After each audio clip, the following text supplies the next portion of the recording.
211 laps complete. Kevin Harvick leading, and a lot of the fans enjoying the race on Nextel Fan View, where you can dial up your favorite onboard cameras, replays, and lots of interesting statistical information. To learn more, go to foxsports.com, Nextel Fan View. Things like the point standings, given the positions the cars are running in right now. The other thing it'll give you is, we were just talking, Larry and I we're looking at the stats on the 48 car. Shouldn't come as any great surprise. He's not running good here tonight. Yeah, only one top 10 finish, a second here out of his, I think, 8 starts he's had here.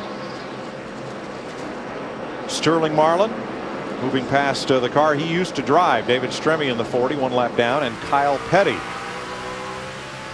That's some close racing. Look at those rotors glowing on the left front of David Stremme, the 40 car there. Now this is looking out the passenger side window of Kyle Petty's car. See, that's the other good thing about racing tonight. We would never see that glowing That's red true. rotor if we didn't race at night. Right. Red rotor, red rotor. Oh, no, don't go there. Victory Junction gang, recipient in pre-race today of a custom motorcycle from Sunoco built by the Orange County Chopper folks. If you go to victoryjunction.org, you can get information on how you can enter to win it to raise money for the camp. The Tuttles. Oh, they're cool. No, they're like rock stars walking around here, Daryl. It's unbelievable the reception that Paul Jr. and Mikey got, and even Vinny, who works for them. It was pretty neat. We're watching this battle right here. Bobby Labonte in the 43 car. We've talked about how well he's running, but Ryan Newman in that 12 car, he's been quietly hanging out in the top 10. He qualified back in 14th. You heard Matt Yoakum talk about Greg Biffle before the race wanting to just finish in the top 10. Ryan Newman finished 3rd in the Daytona 500. He has only had 1 top 15 finish since then. These guys just want to see the checkered flag without a problem. Solid top 10, and right now here with 183 laps to go, that's where they're at. Newman in 7th. And you're riding with Joe Nemechek, Carl Edwards, and Martin Truex in the midst of this battle. This is back at 15th.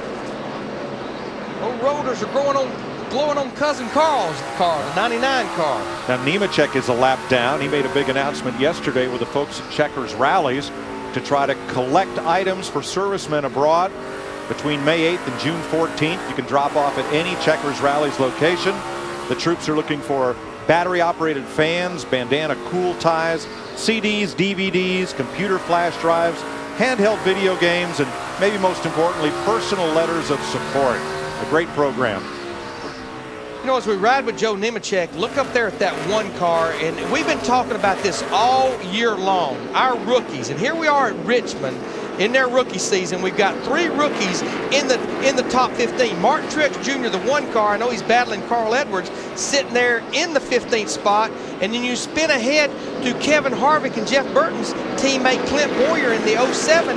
He's sitting there in 10th. And then Denny Hamlin in the 11 car, his home field here, he's sitting there in the top 5 in 4th. Daryl, I gave you some Prilosec, by the way. Did you see that I brought you some? I did, and I am so grateful. I tell you, you've been killing me. Oh, Dale Jarrett just got... he and Hamlin got together. He and Hamlin did something back there. Sorry about that, but something bad happened back there. This is for 6th place, Bobby Labonte and Ryan Newman. Yeah, Larry, you've been killing me with that car. Well, when I cause a problem, I try to solve it, so I brought gifts. Thank you. Well, M&M's and Pirates. We got a great thing going here, buddy. These 2 boys here, though, Ryan Newman in the 12, Bobby Labonte in the 43, they've been going at it for a while. And as they've been going at it, Jeff Burton back there in the 31 car, he's pulling up on their rear bumper. Look on the right of your screen, though, as Tony Stewart just passes Reed Sorensen and goes to work on Denny Hamlin for 4th place. Sorensen is a lap down. He had caught Hamlin, but then they caught Sorensen, so they've got a little separation there, Matt.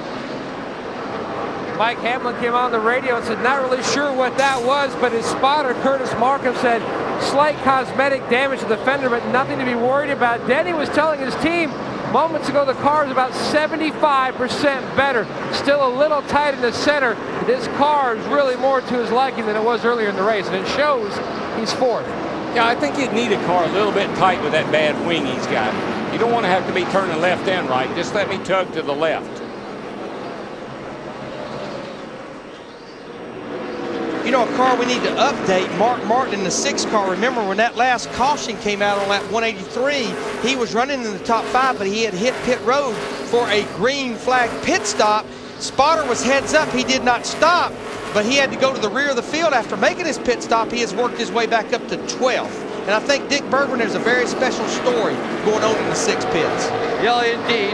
Rick Harima, a military fellow, lost his life in combat in Iraq. He was a big Mark Martin fan, and after he lost his life, friends and family asked if this number 6 car could carry the decals of the driver and also a picture in the car. So they got their wish, decals on each side of Mark Martin's car and the photograph on the inside. Rick Harima lost in combat in Iraq, riding around and away with Mark tonight. Thanks, Dick. Tony Stewart was battling the 11 for 4th place and now drifted way back from Denny Hamlin. Again, Larry, just keep. Oh, 24's off the pace on the back over there. That doesn't look good.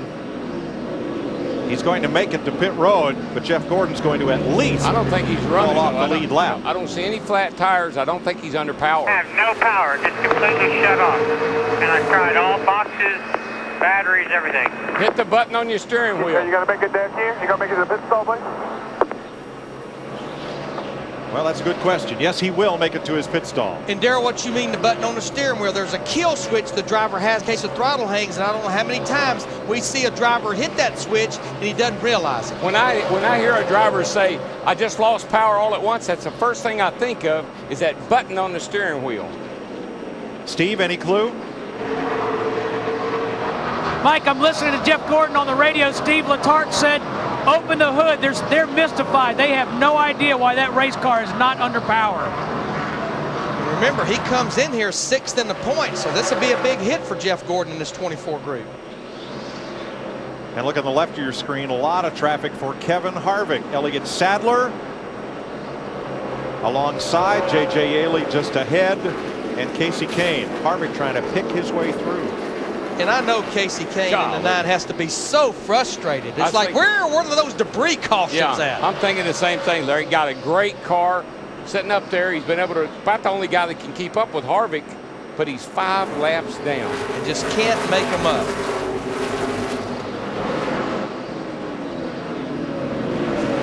Well, let's go back to what happened to Tony Stewart. He gets as far as the bumper of Denny Hamlin racing for 4th place right here. A lot of brake there on that 20 car going down in the corner. Give him a little shot. He's been holding him up. Denny had been holding him up some. I've been watching him race pretty hard here for a while. Now these are teammates. Like to me, he was maybe trying to chase him back down again and just overdrove the corner up the racetrack. Yeah, you can see the car kind of dog walking up the racetrack. Dog walking? Well, it's just a little bit better than turkey walking.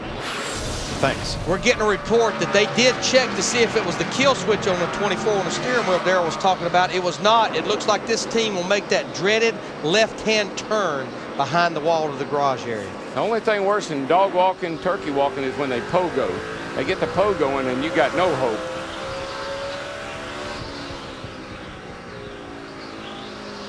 Larry. I'm listening to you. I'm just watching this battle, looking out the back of Jeff Burton, the 31 car, looking back at Ryan Newman in the 12 car. Ryan right now in the 8th position, Jeff Burton 7th. Why don't you just tell me to do the best I can? Do the best you can. Or you can just come on in here and we'll pit now. Kevin Harvick, your leader. Dale Earnhardt Jr. is 1.5 seconds back. Had this to say. About 5 car lengths back to the 2 now, Junior. If you have to make one of your patented top to bottom moves or something. I'm driving as hard as I can drive. I'm not sure that's what exactly they were questioning right there with Dale Earnhardt Jr., but that was his response. It is, and one of the things that I've kind of enjoyed the last couple of 3 weeks, I rode with Kurt Busch at Phoenix. Then I rode with Casey Kane today here at Richmond. These guys, these younger drivers, one thing I see them doing, they challenge the race car. It doesn't matter if it's the car out here doing a little ride around with me or the race car on the racetrack. They never let up. From the time they unload the car on Fridays. They know one speed. Wide open. 238 of 400 laps complete in the Crown Royal 400.